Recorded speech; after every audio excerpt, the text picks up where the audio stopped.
Voilà, donc مرحبا بكم. Donc فيديو جديد ولقاء جديد يجمعنا اليوم. اليوم on va donc travailler sur un thème qu'on connaît déjà en fait. Le thème est le suivant, c'est préparer donc la certification LPIC. La certification LPIC 1 de Linux, c'est une certif, elle est donc fait à plusieurs niveaux, donc l'LPIC 1, l'LPIC 2, après l'LPIC 3 fait des spécialités, donc nous allons vers la virtualisation, nous allons vers la sécurité, nous allons vers l'environnement mixte, donc tout ce qui est LPIC. Alors lui en fait on va s'intéresser essentiellement à tout ce qui est LPIC 1 et pour ceux qui veulent savoir plus sur la certif LPIC, donc juste vous avez à alors qu'est-ce que vous allez donc la chose suivante, par exemple LPIC 1. Alors LPIC, voilà, certification LPIC 1, administration Linux. Alors l'année en fait c'est l'Udemy, donc certification, et puis voilà, c'est ça. Donc là en fait nous allons voir le programme كامل. Donc là on peut voir, donc j'accepte. On peut voir donc un petit peu l'LPIC, il est donc on passe à les deux parties, donc le parti 101 ou le parti 102, ok. Donc كل واحدة منهم donc fait des objectifs وفي الآخر فما un examen ou donc voilà, donc 101 500 et 102 500 ou donc فما des examens à passer. اللي يحب يشوف donc ينجم يطلع donc l'LPIC 1 يطلع les chapitres à préparer. Donc déjà en fait un PDF on peut préparer avec déjà en fait. Voilà, thème architecture système, donc démarrage du système, un noyau, démarrage au col. D'ailleurs c'est ce qu'on va commencer avec ça généralement, avec ce thème là, architecture système et démarrage et noyau ou col. Donc sinon en fait des objectifs de l'examen, donc pour passer l'examen, donc les chapitres sur lesquels donc on doit se concentrer et sur lesquels on a des questions. Donc c'est sous forme de QCM. Donc QCM donc QCM pour l'examen 101 60 questions. Au QCM, donc pour le 102, 60 questions. Au FIBELI, pour passer l'examen, il faut avoir 700 points. Donc, à 1000 points. Donc, pour valider, il faut avoir 700 points. Okay. Alors, si on a 700 points ici, 700 points ici, donc on peut avoir l'assertif LPIC 1. Qui finit تطلع في الآخر. Alors je sais pas si j'ai toujours mon LPIC, ça fait longtemps من اللي عديتها. LPIC 1, j'ai trouvé donc l'LPIC. Voilà, LPIC 1 certification. Donc voilà, donc قبل كانت كما هيك, donc ça date de 2010. Est-ce que ça a changé ou pas depuis? Mais en tout cas c'est un petit peu comme ça, donc l'allure on t'a certif, ok. Ou à l'époque on a d'autres certifs avec, parce que si on est certifié LPIC 1 on peut être aussi certifié sur d'autres choses, par exemple certifié à la Linux Novel à l'époque, وعندنا شهادة أخرى في technical specialist Linux وحاجة كمان هيك. En tout cas يبعثوا لنا 2 ولا 3 certifs أخرين mis à part الحكاية هذيا. donc تشوفوا اللي هي هذه جاية من كندا, donc voilà, ويبعثوها لك في جواب قبل. je pense توا il faut فما téléchargement QR code là-dessus ولا حاجة كمان هيك.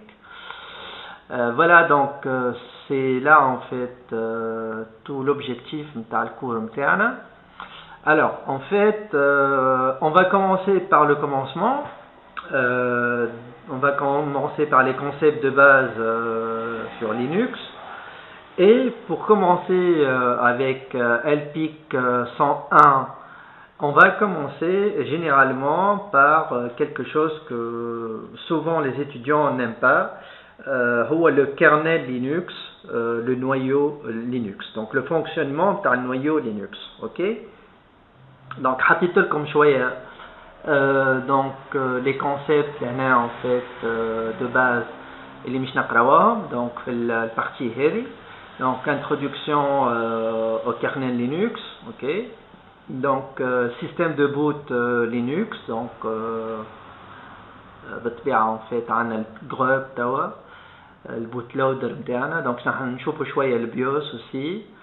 ايش معناها سيستم دي، ايش معناها، شنو الفرق ما بين كيرنل سبيس يوزر سبيس. بعد ندخلوا في السيستم دي دونك نفهموا شويه دونك لي ران ليفل دونك اللي في وسطه. دونك من بعد ندخلوا شويه في الكوش d'abstraction donc tout ce qui hardware ou tout ce qui est la couche par-dessus اللي تجي فوقها. بعد نحكيو شويه على الفايل سيستم وكل، نحاولوا نعملوا quelques labs باش نفهموا de quoi il s'agit. Voilà donc en gros voilà donc c'est ce que on va faire. Donc bismillah ar-Rahman ar-Rahim.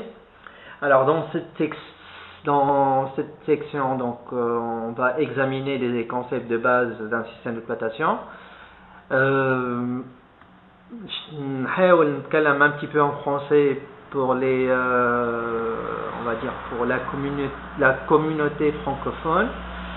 Alors nous allons commencer par Linux kernel donc, et nous allons en fait comprendre son importance et son fonctionnement. Ok, d'accord. Donc si vous voyez bien maintenant, c'est qu'on va commencer avec l'introduction to the kernel Linux. Ça c'est très intéressant. Nous allons ensuite apprendre un petit peu sur le noyau Linux, شنو هو في وسطه وكل donc en détail on va dire.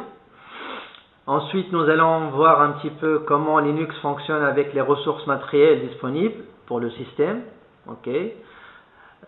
Donc كيفاش يحكي النويو avec le matériel. Ok. كيفاش il reconnaît le matériel Linux. Ok. avec le partie working with hardware. Ok. Donc là on a fait le partie heavy working with hardware. من بعد en fait bon حطيت quelques détails les numéros de majeur et les numéros de mineur نتاع les versions نشوفهم par la suite. كيف donc نحاولوا donc باش ما ندخلوش برشا en détail نفهموا واش معناها les modules في Linux. donc c'est quoi les modules في le kernel Linux. ok. شنو هما l'utilité نتاعها. نحاولوا كل مرة نعملوا des Hans Lab باش نشوفوا de quoi il s'agit, كيفاش ça fonctionne. Après cela donc nous allons jeter un coup d'œil et voir donc faire un aperçu simplifié du processus de démarrage dans Linux. ok. donc là هو Linux boot. c'est très important باش نفهموا donc Linux boot le rôle نتاع bootloader etc. donc l'initialisation du kernel, on commence par quoi exactement, tout ça. Puis après on va essayer par la suite d'apprendre les différents types de run level à l'archénarler, donc les niveaux système D. Alors avant كان اسمه système 5 في les systèmes d'exploitation القدم. اليوم en fait avec les versions جدد نخدموا avec système D. تنشوفوا شنو الديفيرونس ما بيناتهم ونشوفوا قداش عندنا من run level وش معناها run level etc. ok d'accord. Et après nous allons conclure donc cette section en comprenant donc les différents types de fichiers de Linux. معناها اللي هو généralement les file system ou l'hierarchie بتاع الفايل system بتاعنا. Je ne sais pas si j'aurai le temps de tout faire, mais au moins en fait c'est ça le concept général بتاع les premiers vidéos اللي مش نحطهم. Ok. Qu'est-ce qu'on a d'autre de plus? Donc voilà, donc on va directement attaquer le kernel Linux. Ok. Alors pour le kernel Linux, donc on va voir un petit schéma pour illustrer un petit peu tout ça. Ok. Donc ici schéma حضرتها شوية. Ok. Donc عندي donc les applications et les process. وعندي Linux kernel هنا. Ok. Donc نجي لهناك عندي Linux kernel. Ok. Alors لهنا quand je dis kernel معناها noyau, le noyau Linux. Ok, on est bien d'accord. Alors le noyau Linux il va communiquer avec la mémoire. Donc qui on coule mémoire نقصد essentiellement la mémoire centrale. Ok, donc RAM en l'occurrence. CPU, alors le processeur. Donc بالطبيعة لهنا en fait les devices, donc tout périphérique extérieur, que ce soit carte mère, que ce soit carte réseau, que ce soit carte graphique, etc. Donc j'ai les devices. Donc كيفاش باش donc هذا donc ماشي يكون l'intermédiaire, donc le kernel نتاعنا ماشي يكون l'intermédiaire ما بينه وما بين les applications et les process en cours. Ok, donc les process اللي حاجتنا بهم. Alors شنو الفرق ما بين application وما بين process aussi. Donc ça on va voir ça par la suite. Voilà, donc c'est une schéma, on va dire, c'est un schéma simplifié qui illustre un petit peu l'intermédiaire mais bien Linux kernel, les applications et tout ce qui est la couche matérielle. Et donc c'est la couche matérielle.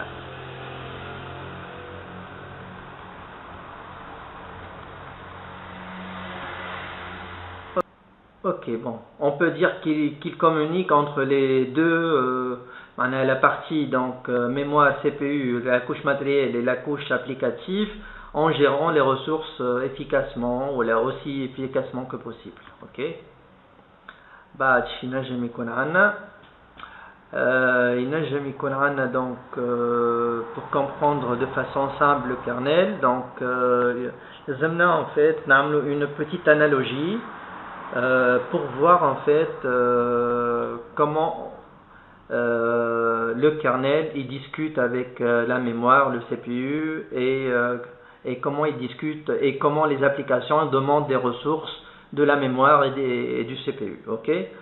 Alors pour cela en fait ce qu'on peut faire, donc نعطيكم image أخرى ربما. Ok. Alors si on imagine la chose suivante. Alors si on imagine la chose suivante, par exemple احنا هنا donc imaginons on est des étudiants هنا. Ok, on est des étudiants et on va demander des services. Ok, مثلا à un bibliothécaire. Ok, bibliothécaire,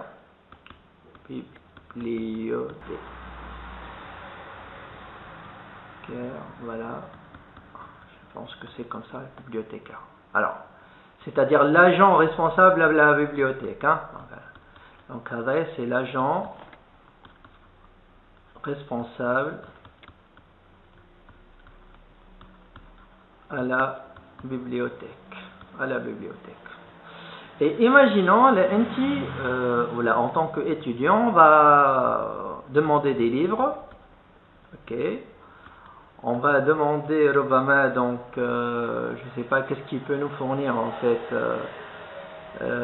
des des laptops, par exemple, des ordinateurs, je sais pas, pour travailler donc dans la bibliothèque.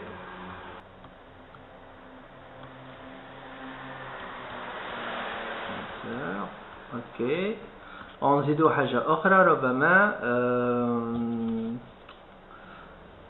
qu'est-ce qu'on va avoir de plus ربما histoire de faire plus de choses hein, pour étudier. Allez, étudier. Ok. Alors donc là on a en parallèle les applications et les process. Là on a donc le kernel. Ok, donc bien d'accord. Ok, ou là en fait on a les ressources matérielles. Donc là tout ce qui est ça c'est les ressources matérielles. Ok, voilà, les ressources matérielles. Okay. Donc c'est un petit peu l'analogie interne. Ok, donc la personne en charge de la bibliothèque est un membre clé dans le système d'exploitation. À la خاطر السيد هذا donc هو مش يعوض le rôle du kernel pour fournir justement en fait des livres aux étudiants si ils en ont le droit. C'est très important parce que j'aime l'étudiant mais il compte le droit pour avoir ou pour emprunter un livre, ok, ou un ordinateur, ok. Donc ça c'est très intéressant pour voir. Donc là en fait ce qui va se passer, supposons un instant par exemple un scénario comme suit. Nous avons besoin d'un étudiant qui va chercher ou là, qui va emprunter du matériel, voilà, ou un livre, on a un وقت محدد, soit en fait un privé. On a le problème qui est que le livre ne peut pas être retourné à temps. نجمش نرجع donc الوقت على السيد اللي خذاه donc ما يرجعوش, ok, donc يخليه عنده pour toujours. Alors pour éviter ce genre de truc, un étudiant ينجم يتسلف un livre وما يرجعوش, ok, donc يخليه عنده pour toujours. Donc c'est les mêmes choses donc في Linux par exemple. Alors en fait ينجم une application ou un process sur des ressources que ce soit RAM ou la CPU ou يقعد donc عنده donc et il libère pas cette ressource, ok. Alors pour ça en fait donc celui qui va organiser et faire un petit peu de gestion pour pas que ça arrive, donc في الكام نتاعنا donc le bibliothécaire, donc هو اللي مشي il va garantir à ce que le livre donc يخرج في الوقت ويرجع في الوقت, ok, d'accord. Et kif le kernel, donc c'est lui, il a le pouvoir باش يعطي les ressources ou donc une application ou kif donc cette ressource elle n'est pas indéterminée ou cette ressource elle n'est pas limitée, elle n'est pas illimitée. Ok, donc إذا كان هو يطلب مثلا je sais pas 2 gigas de RAM ou je sais pas combien de CPU ou كل donc ما نجمش يعطيه له parce que فما d'autres applications, d'autres process qui tournent avec, donc كل واحد يعطيه على قد الحاجيات نتاعو. donc c'est ce qui se passe aussi donc زاد في cadre نتاع البيبليوثèque, ok. Donc voilà, donc le système mal géré vous pourrait aussi signifier que les ressources ne sont pas disponibles pour d'autres étudiants, donc quand ils en ont vraiment besoin, ok. Donc ici qu'est-ce qu'on peut faire par exemple, مثلا في الكام تاع البيبليوثèque, pour ne pas épuiser les ressources on peut limiter donc les livres aux étudiants, un seul livre par étudiant, comme ça on n'épuise pas les ressources vite fait. Kif les processus, donc kif, donc on a des ressources bien spécifiques à chacun des processus. Quel processus sur les ressources bien les processus varient fait taille ou parce que comme des processus sont gourmands en termes de CPU et en termes de mémoire, donc كل واحد عطيه الحاجيات نتاعو donc comme ça en fait نجم نعطي اكثر de ressources possibles لاكثر process ولهنا نجم نعطي اكثر من livre possible لاكثر من étudiants comme ça الناس كل كي en profite. Donc avec kif donc ثم حاجة très intéressante. Donc مثلا هنا le kernel ou la bibliothèque, donc ديما je fais le parallèle.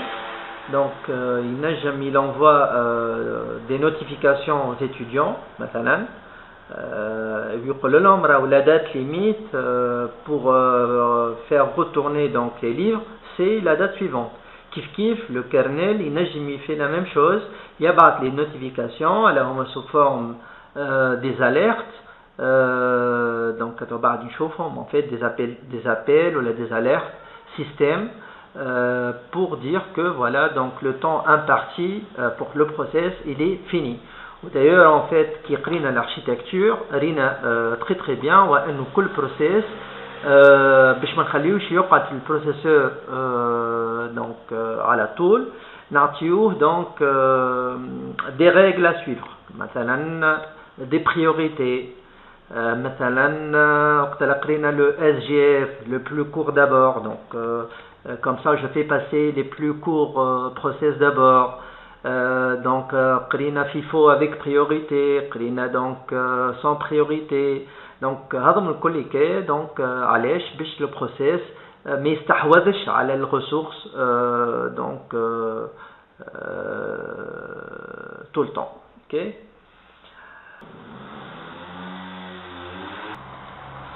Donc maintenant en fait on va essayer de voir un petit peu le kernel نتاعنا ولا le noyau donc le kernel نتاعنا donc il est responsable de quoi généralement? Alors principalement il est responsable de 4 tâches. OK, 4 tâches اللي هما les suivantes. Donc on va essayer de dessiner ça. Donc les 4 tâches. أول حاجة la gestion de la mémoire. OK. OK. Donc عندنا gestion de gestion de la mémoire. Alors, allez, gestion de la mémoire. Ok, d'accord. Alors, premièrement, alors, non, deuxièmement, alors, gestion de la mémoire, en fait, ça veut dire quoi? Ça veut dire il garde une trace de la quantité de mémoire utilisée pour stocker quoi que ce soit. Ok, donc là, en fait, Dima, il garde une trace de la quantité de mémoire. Maintenant, قديش utilisé وقديش قعد لي. ديما لازم نشوف par rapport قديش استعملت mémoire وقديش قعد لي mémoire. Ok, c'est très important. Donc, fait tout ce qui est gestion de la mémoire. من بعد, en fait, on a aussi la gestion des processus. Ok, donc la gestion des processus. Ok, voilà. Numéro 2, très important, gestion des processus. Alors là, qu'est-ce qui fait donc le kernel MTI? Donc là, en fait, je vais mettre minute.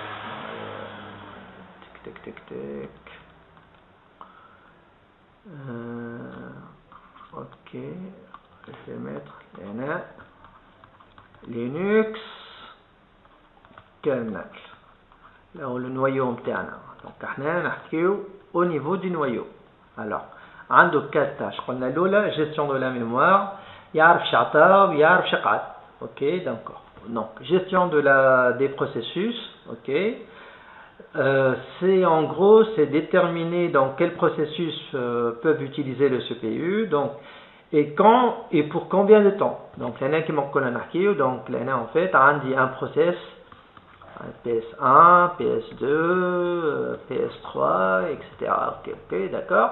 Donc ce sont des processus. Donc كل واحد منهم يحب يدخل البروسيسور. Ok. Donc le rôle نتاعهم c'est يحبوا يدخلوا le CPU. Ok. Donc la gestion de processus, c'est que elle va donner le temps imparti à chacun des processus. كل واحد قديش باش يدخل وقت قديش باش يقعد في وسط البروسيسور. Ok. Donc parce que ça met des processus يقعدوا plus ou moins en fait أكثر من des processus آخرين. Mais là ce qu'on risque ici c'est que par exemple on tire على un processus zombie là où en fait يدخل وما عادش يخرج. Ok. Donc c'est pour ça on appelle ça un processus zombie. Ok.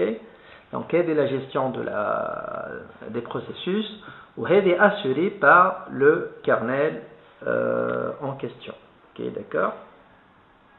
Alors troisièmement, généralement donc la gestion, on va dire, des pilotes de périphériques.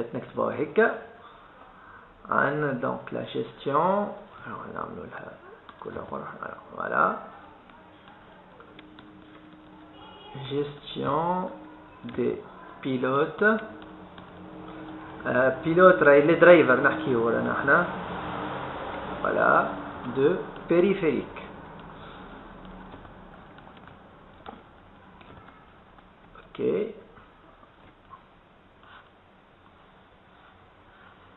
Voilà, donc là, troisièmement, gestion des pilotes de périphérique. Et là, en fait, il s'agisse essentiellement d'un médiateur entre le matériel et le processus. Ok. C'est-à-dire quoi en fait? C'est que وقت اللي نحطوا un périphérique, par exemple une clé USB ou la حاجة, donc on voit très bien qu'elle sera détectée automatiquement par le système. Alors à travers quoi? À travers en fait un médiateur كنشوفوه من بعد اللي هو UDEF. Le médiateur هذا donc il agit au niveau du noyau aussi. Donc le noyau il joue le médiateur pour interpréter donc le matériel et le processus اللي حشتنا به. Donc la gestion de pilote des périphériques. Ok.